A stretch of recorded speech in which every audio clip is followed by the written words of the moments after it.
In this video, we'll show you what to do if your Samsung monitor is showing no signal error and you can't see anything. So the first thing you need to do is check the source on your Samsung monitor. For that, press the power button on your Samsung monitor once and you should see this menu. Now select this change source option. Now your monitor will check different sources and see if it can detect any display. So as you can see, it's checking the display port. Now it is checking HDMI 1 and now it's checking HDMI 2 as well. So once it detects anything, it will display it immediately. However, if this doesn't work and if you are using a Windows laptop, press the Windows key and P together on your keyboard. So this will open this project menu. Now select duplicate or extend option from here.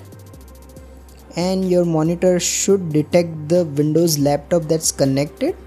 However, if this doesn't work either, you may need to check the HDMI cable that you are using. So you can try unplugging it from both ends and then plugging it back in.